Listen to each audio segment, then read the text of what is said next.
Yeah, I just wish everybody was free, And I realize that I cannot be free, wholly free, no matter how much money I've got, how much financial freedom, how much financial security I might ever attain in this life. I cannot be content.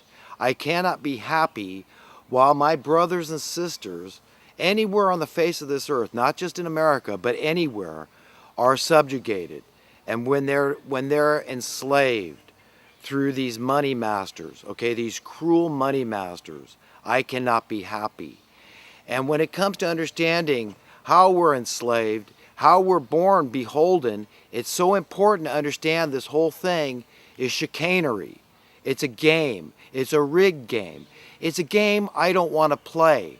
I don't want to play the game even if I'm going to win, okay? It makes no difference, winner or loser, to be oppressed or to be oppressor.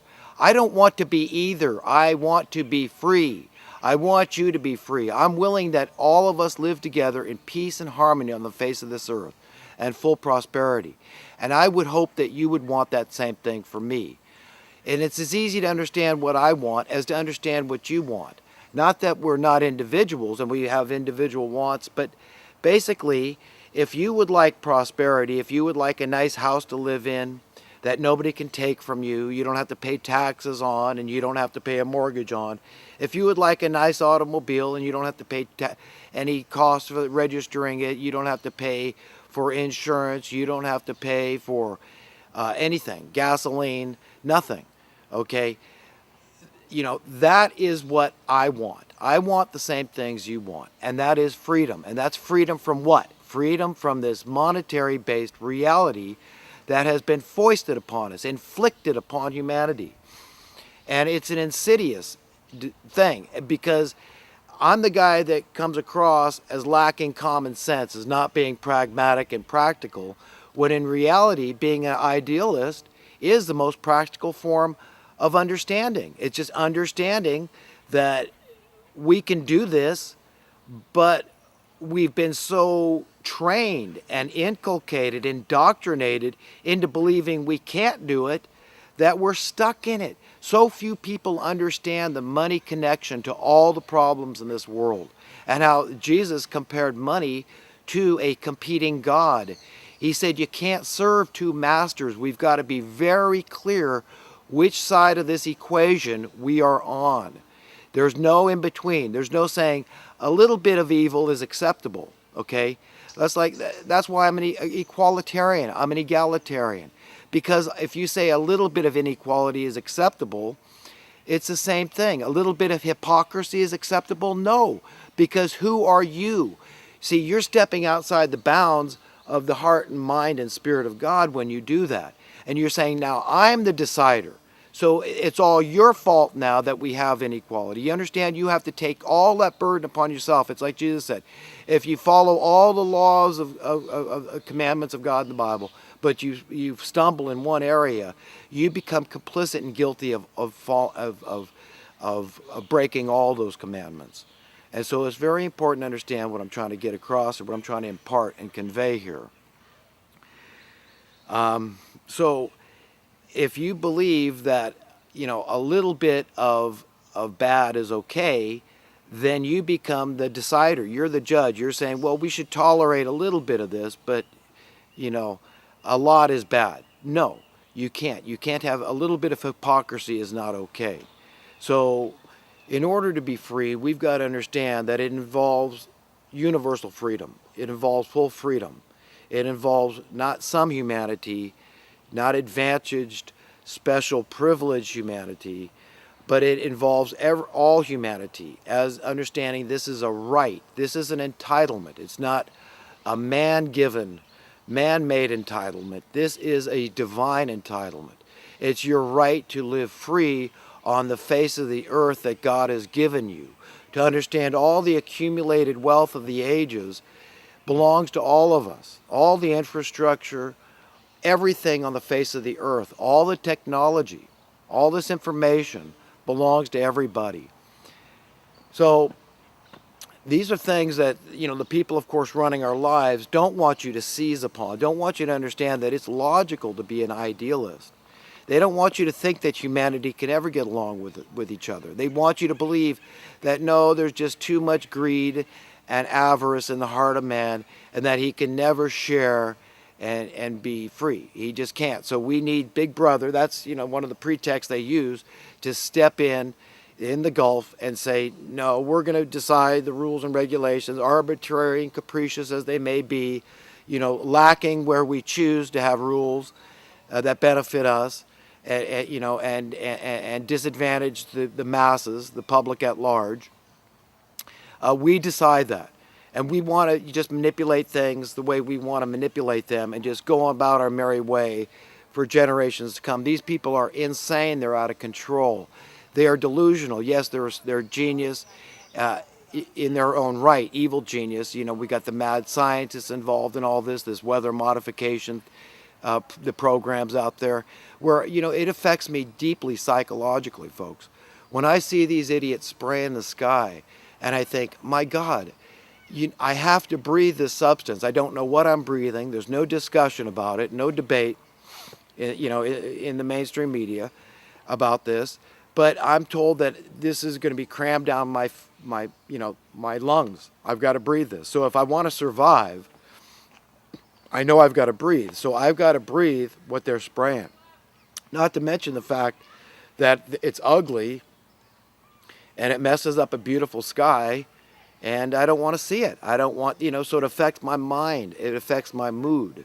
And I'm sure it affects a lot of other people's minds and mood too. This is a form of mood and mind control. Among other things, it might pertain to the book of Revelations when it talks about these angels pouring out their plagues upon the earth. Because an angel could just indicate, well, this is a being that's flying. It doesn't indicate it's a holy angel or it's a fallen angel. We don't know. There are some things in the scriptures that, people would argue. Let's go to Quran first. They say, point fingers at the Quran and say, well, look at this. This shows violence, and this is bad writings here in the Quran. But you could pick up the Bible and you could find all that kind of bizarre stuff too. I mean, if you read the book of Deuteronomy, you find some weird and bizarre stuff in there that you got to say, how did it get in there? Well, the very last chapter in the Bible, the very last,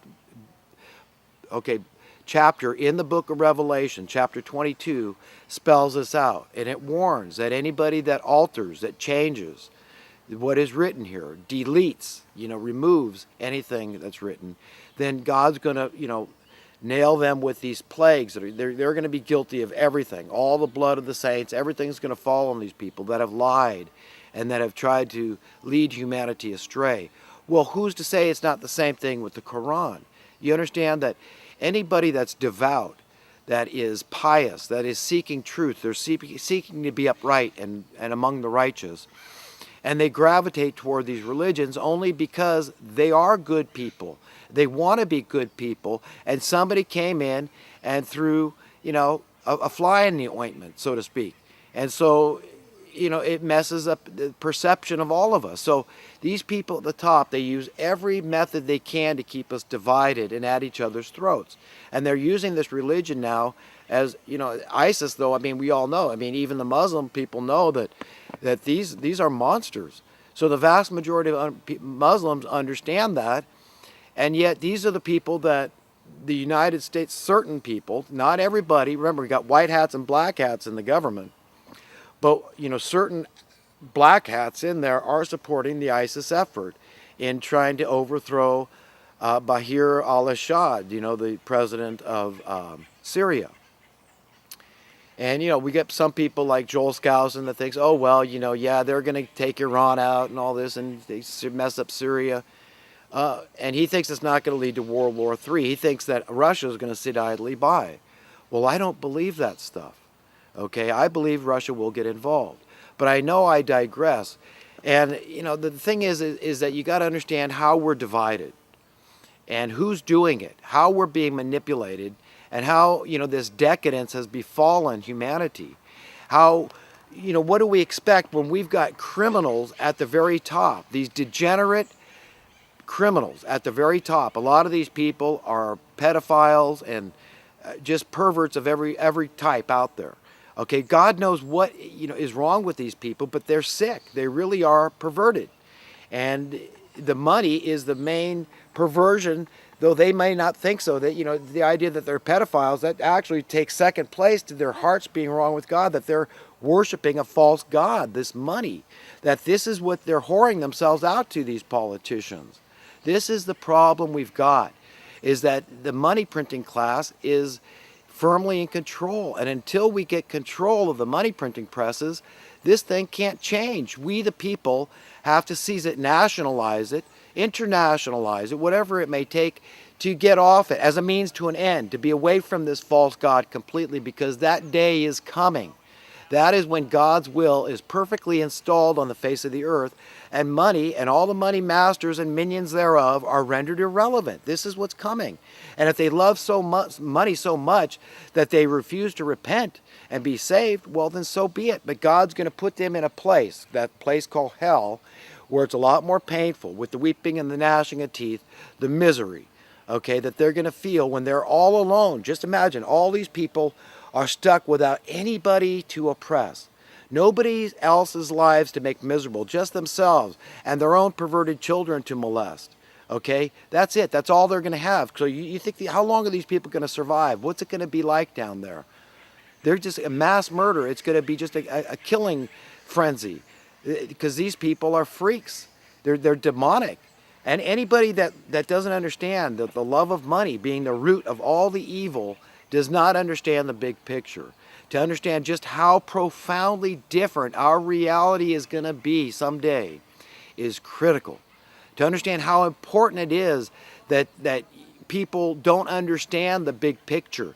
They don't understand how they're being duped and on what scale. And if you don't stand up against these people, you're just going to get more and more of it. So if you don't teach your children and teach them to teach their children that the exact amount of tyranny, remember how they're operating, these tyrants operate. It's through the money, this power of the money, how the politicians whore themselves out, fall face down, prostrate at these people, to worship the god of this world, the money masters, okay? So, to understand what's going on here and how serious and grave this is, understand the implications, the ramifications of allowing these people to have their way, to not doing something to stand up against these people. Understand the horrors and the miseries of dubious warfare. Joe Biggs, one of the reporters for Alex Jones, he's a veteran, and this guy has just lost 2 close friends to suicide recently. There's some 22 vets a day taking their lives. And what about all the vets that are shot up? And all the children involved, in the innocent children and people in these wars, and having to flee their homelands. You have the horrors. I have no conception myself, but I want to. I want to know other people's horrors so I can be have great resolve against these people at the top. They're repugnant. They're evil. Yes, God loves you, but what does that mean? That's what they call, tough love. You've got to have tough love, just like Jesus stood against these people, the teachers of the law, the hypocrites, these religious figures, the governmental, the state figures, whoever they are. Jesus spoke truth to the money changers. Him turning over the tables of the money changer. Yes, it was for their own good. You said, oh, it wasn't very loving. He turned over my money changing table. It was loving. You had to see the gravity, the graveness of the situation we're in. This is not funny.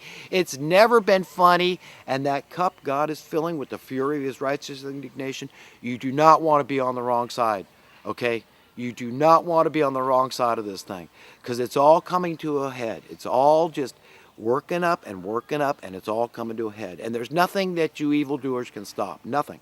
Nothing these evil people can do to stop it, because it's working through knowledge. It's working through wisdom. It's working through accurate information. When everybody becomes aware of just how vicious and how ruthless and how underhanded, how cunning, how diabolical, how sinister, how clandestine, how occult these people are. They're awful, awful people, and they need to be put in their place. And decent, righteous human beings are called on to be the first line of defense. We're God's children. We have a duty and obligation. We must do this thing to be able to someday stand before God and answer for what we did and didn't do. And so, you know, when I make videos, I just got to be on record. Even if nobody watched my videos, I'm doing it before God. And I'm doing, anyone in the world can watch me. But you know what? I'm against these people because I know what they've done. And my whole life, I've had to watch this